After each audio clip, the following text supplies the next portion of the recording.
Тайган для кыргызского народа издревле был не просто охотничьей собакой, а верным и отважным союзником в опасной кочевой жизни, которую народ вел многие столетия. Древность породы поражает. Древнекитайские летописцы, впервые описывая кочевой быт кыргызского народа, рассказывали о лохматых собаках с длинными ушами и узкими мордами, сопровождавших охотников и охраняющих целые аилы. А в кыргызском героическом эпосе «Манас» неоднократно упоминается сформировавшаяся порода тайганов. В переводе с кыргызского «тайган» означает «тагани, убей». Это главное требование, которое предъявлял древний охотник своему четвероногому спутнику, чтобы выжить самому и прокормить семью.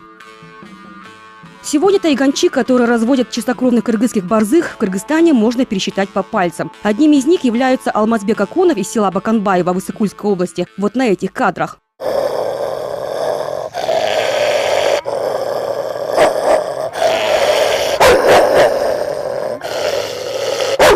И Токтогул Джапаров из села Алато Алмединского района Чуйской области.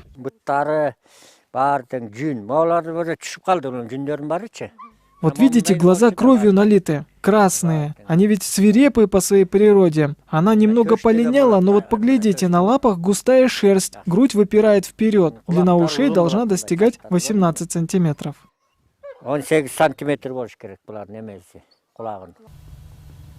Это кошара, находящаяся в горной местности. Семья Джапаровых с советских времен занимается скотоводством, лошадьми и разведением тайганов.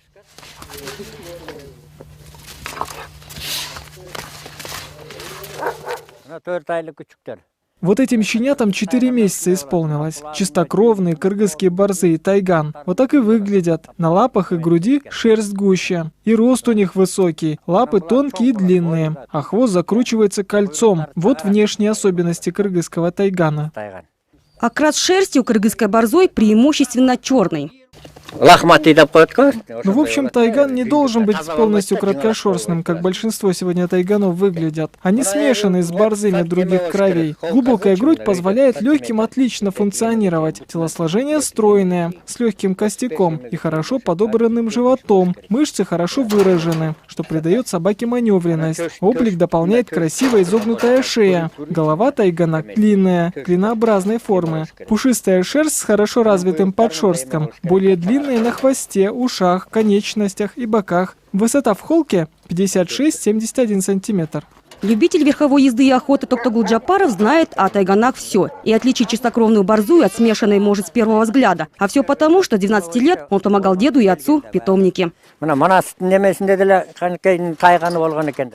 в эпосе Манас упомянуто, что у супруги Батыра Каныкей были тайганы. Так что можете себе представить, насколько древняя порода. Что касается меня, то мой дед еще занимался разведением собак этой породы. Вначале были 2 чистокровные. И вот я дальше уже создал племенной питомник. И от этих 2 тайганов пошли потомки. Так что все эти щенки и взрослые тайганы являются потомками тех 2 собак моего деда. Но я стараюсь, чтобы порода не выродилась, поскольку они имеют родственные связи. Находить чистокровных тайганов у других владельцев для вязки и размножения потомства.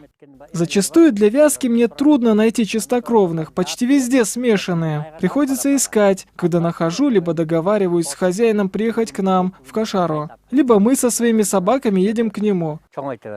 Около 40 чистокровных из моего питомника уже на руках, и от них сейчас тоже идет потомство. Я стараюсь передавать только тем владельцам собак, которые заинтересованы в сохранении чистокровной породы.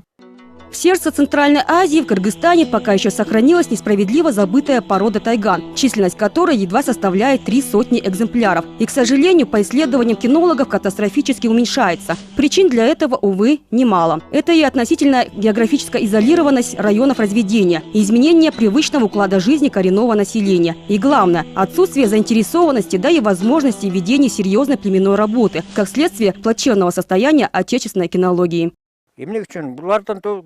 Не думаю, почему? Ведь мы сейчас оставляем потомство, стараемся отдать в хорошие руки, которые тоже заинтересованы в сохранении породы. Вот так по цепочке и передаем из поколения в поколение. Могу сказать, что на сегодняшний день уже 20% чистокровных кыргызских борзых тайганов в стране есть.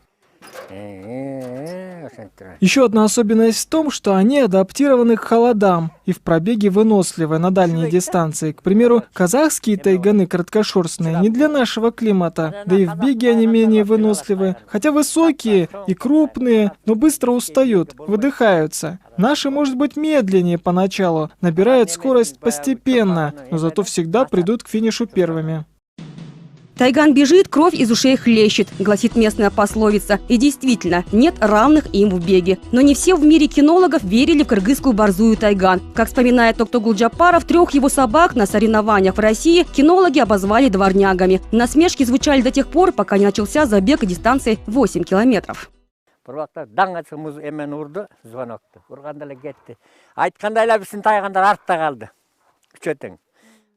Вначале наши тайганы оставались позади, но когда осталось 500 метров, наши тайганы неожиданно обогнали всех, а борзые других голубых кровей выдохлись. Наши пришли к финишу первыми. Вот так мы доказали спортивность наших тайганов. И потом те, кто, обижав наших собак и обзывав дворняишками, ходили за нами с просьбой показать кыргызских тайганов. Оценили все. Так мы восстановили честь наших гончих. Буга 17 жаш болду уже. 9. Мына аз күндө туйт бу дагы эми. Вот та спортсменка, победившая в России, была ее матерью. А это Гукуш. Ей уже 17-й год пошел. Скоро ощенится. Даст Бог, через неделю на свет появятся новые тайганы.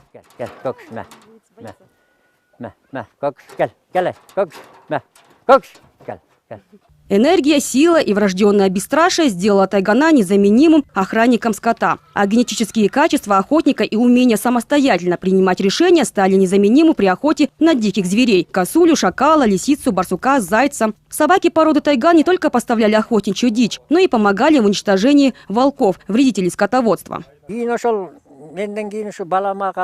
После меня моим делом займутся мои сыновья. Они тоже с малого детства помогали мне и успели полюбить лошадей и собак. Уже на охоту с ними выходили. На лис, на волков, косуль, фазанов. Вот на днях 2 волков задрали, спасая стадо баранов от нападения.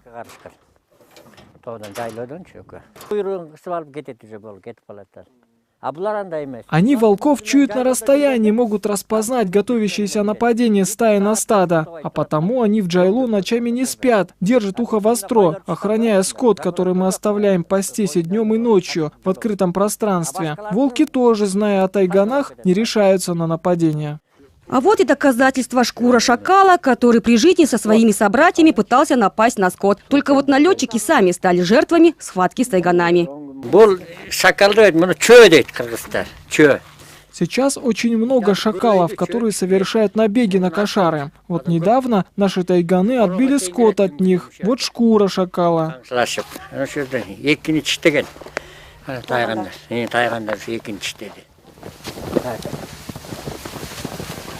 Так.